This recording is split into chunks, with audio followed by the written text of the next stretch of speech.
Hello there, my name is Jesse Josh. Welcome to another literature in English class. All right, so in the last class we started off on the types or the kinds of poem that we have, right? So we talked about, this is just a recap, but please, if you missed the video, please go back and watch the video. So we talked about the lyric, we talked about the narrative poem, we talked about the sonnet, and we talked about the elegy. So we took another four of the types of poem, and then we'll take it from there. So today we're going to be looking at four types of poem: the dramatic poem, the ode, the pastoral poem, and the elegy. I'll take it again: the dramatic poem, the ode, some people call it ode, and the pastoral poem and the elegy, right? So let's go. Now the dramatic poem, basically, you just saw a combination of two words, dramatic and poem. What does that tell you, right? Yes, you're right. A poem that is in form of a drama, right? Or, is dramatic. Now, why is it dramatic? It's because when you're reading such kind of a poem, it feels like you're reading a drama text. How does whoever writes this poem manage to achieve this? He does this by creating a voice. So it creates a voice in the poem, right? So it feels dramatic, right? It's usually read, such a poem is usually read like a monologue or a dialogue. So there can actually be two people, right, reading the same poem, but in different voices. So you could see a poem, maybe the first part of a poem, probably an 8-line poem, the first 8 lines is read by someone, right, with a distinct voice, and the other part of the poem is read by another person with a distinct voice. So it is basically dramatic. Of course, it tells a story. For it to be dramatic, you have to tell a story, right? So it is a dramatic poem. It is very drama-like. It could be read, right, as a monologue or a dialogue. That is a dramatic poem. All right, we're going to move on to the next one. The ode, or like some people call it, ode. All right, that's just in the latter note. It is called ode. Now, this is a Greek word. The word ode is gotten from the Greek word aiden, A-I-D-E-N. A-I-D-E-N, aiden, and it means to chant or to sing. Now, what does this remind you of? This reminds you of the lyric, right? The lyric is any musical poem, right? It's a musical poem. So now an ode is a type of a lyric, right? Now, an ode is sung to the celebration or the praise of an entity or a person. Now, people have thought over the years that it's just a person. Now, it's not. It can be an ode to the tallest building in Nigeria, an ode to Nigeria, an ode to Africa, right? It doesn't have to be a person necessarily, right? It could be an entity, something you just hold or the poet holds of high esteem. So this poem basically celebrates or highlights the positive sides of this thing you are celebrating. Now, for a person, you could liken it to your oriki, right? So you hear when your mommy wants you to, when she knows that she has sent you enough errands and you want to die. She basically just starts shouting your oriki, Arike, Ashake, Niniola, whatever. I don't know my oriki self. But whatever you have. So basically, your ode is basically celebration or a praise of a person or entity, right? All right. So that's what an ode is basically. Now the next kind of poem we're going to be looking at is the pastoral poem, right?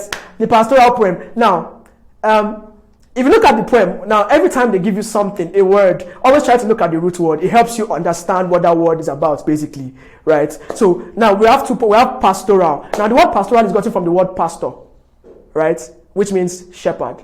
Okay, so a pastor means shepherd. Now, put it together, pastoral poem. Now, you would have said it's a poem that talks about shepherds, right? And you're not wrong, basically. But let's put it in a more professional way, right? So a pastoral poem is a poem that talks basically about the rural life of shepherds or nature, right? So a pastoral poem highlights the beauty of nature, the pleasant, beautiful things you can see around nature. So a pastoral poem will probably be talking, rather than talk about a human being, it's probably talking about how beautiful Mount Everest is, how beautiful LearnCity is, how beautiful, something of high interest to you. So you probably talk about it. That's what a pastoral poem does, right? But it focuses on nature, right? Or rural shepherds. It talks about their life basically, right? So a pastoral poem could talk about the Atlantic River and, you know, try to analyze its beauty. I know a pastoral poem about the river Niger and the river Benue. That poem was really, really, really explicit, right? You would actually think that you've actually seen the river Nile or the river Niger and the river Benue, right? So that's what the pastoral poem, it focuses on nature. The next kind of poem we're going to be looking at is the elegy. Now, people have over the years confused elegy with dirge. They are two different things. Now, I'm going to spot out the difference, even though the difference is not so elaborate, but actually there's a difference. And once there's a difference, it means that they are different, basically. And I remember saying in one of my classes, I don't remember, I'm not your English teacher, but there are no two English words that mean the same thing. None of them. No two English words mean the same thing. So if you have two words that mean the same thing, basically not possible, right? There's going to be one difference, right? I'll give you an example, but this is not English class, it's literature in English. So, elegy and dirge. Now, elegy is also a sad poem, right? But it doesn't, a dirge is also a sad poem, but a dirge focuses on the death of a person, while an elegy focuses on general negative emotions.